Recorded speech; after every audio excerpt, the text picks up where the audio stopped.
بسم اللہ الرحمن الرحیم۔ آج ہم پڑھیں گے حدیث نمبر 4، قرآن و سنت کی اہمیت۔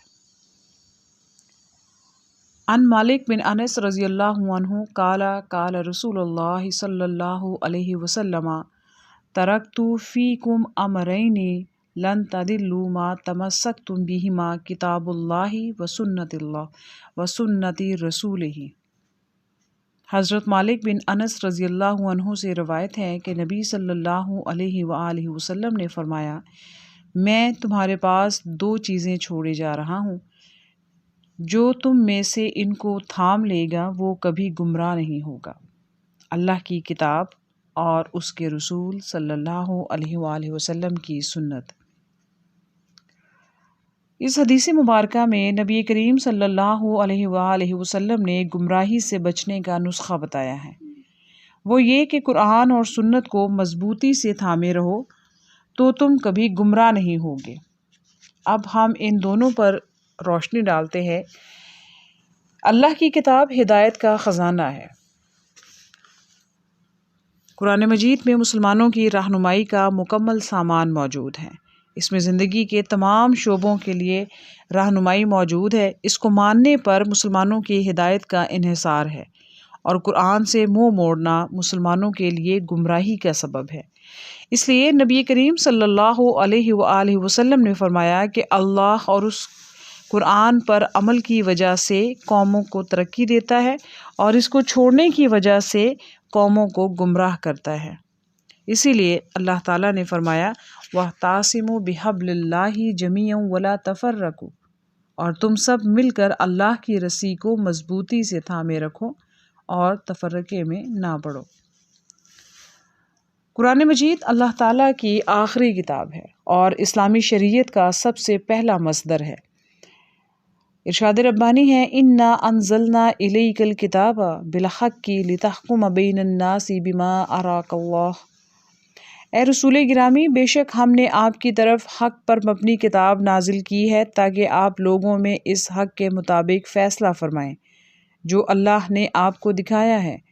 اللہ تعالیٰ نے قرآن کریم کی فضیلت کے بارے میں ارشاد فرمایا کہ بے شک یہ قرآن اس منزل کی طرف رہنمائی کرتا ہے۔ دوسری چیز ہے سنت رسول۔ انسان کو گمراہی سے بچانے والی دوسری چیز سنت رسول ہے۔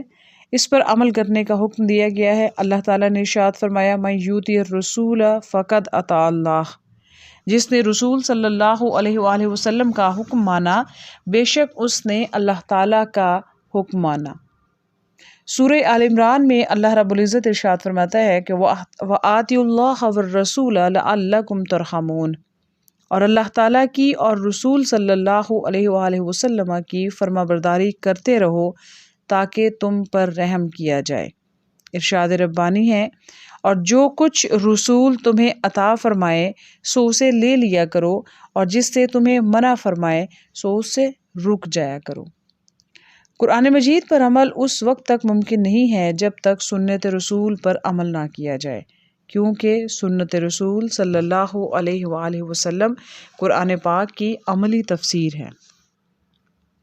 پھر دوسری وہ چیز جو انسان کو گمراہی سے بچاتی ہے وہ سنت رسول ہی ہے، کیونکہ اس پر عمل کرنے کا حکم خود اللہ تعالیٰ نے دیا ہے۔ ابھی جو ہم نے آیت کریمہ پڑھی، مَن یُطِعِ الرَّسُولَ فَقَدْ اطاع اللہ، جس نے رسول کی اطاعت کی اس نے اللہ کی اطاعت کی، یعنی یہاں اللہ تعالیٰ نے اپنی اطاعت کو اپنے پیارے حبیب حضرت محمد مصطفیٰ صلی اللہ علیہ وآلہ وسلم کی اطاعت سے مشروط کر دیا ہے۔ ایک دوسری آیت میں اطاعت رسول واضح انداز سے فرض قرار دی گئی ہے کہ اللہ تعالیٰ نے فرمایا، جو بھی ہم نے آیت مبارکہ پڑھی، کہ جو کچھ تمہیں رسول دے اسے لے لو، اور جس چیز سے منع کرے اس سے باز رہو۔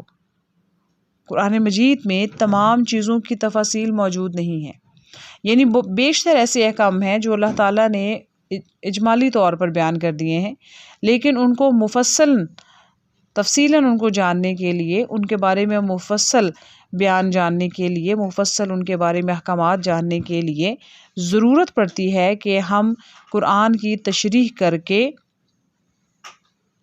اس کو معلوم کرنے کی کوشش کریں، اور جس معاملے میں قرآن سے ہمیں رہنمائی نہیں ملتی تو پھر ہم سنت سے اس کی رہنمائی حاصل کرتے ہیں۔ اسی طرح قرآن کریم اور سنت رسول ہمیں گمراہی سے بچاتے ہیں، اس لیے کہ نبی کریم صلی اللہ علیہ وآلہ وسلم کا اسوہ حسنہ ہمارے لیے مشعل راہ ہے۔ اللہ تعالیٰ نے فرمایا لَقَدْ كَانَ لَكُمْ فِي رَسُولِ اللَّهِ أُسْوَةٌ حَسَنَةٌ، کہ بے شک تمہارے لیے نبی کریم صلی اللہ علیہ وآلہ وسلم کی ذات میں بہترین نمونہ موجود ہے۔ اب اطاعت قرآن و سنت کے متعلق ایک جامع فرمان نبوی کہ اطاعت قرآن و سنت کے بارے میں ایک جامع حدیث ہے یہ کہ ایمانداری آسمان سے لوگوں کے دل کی جڑ پر اترتی ہے۔ ایمانداری آسمان سے لوگوں کے دل کی جڑ پر اتری ہے، اور قرآن بھی آسمان سے اترا ہے۔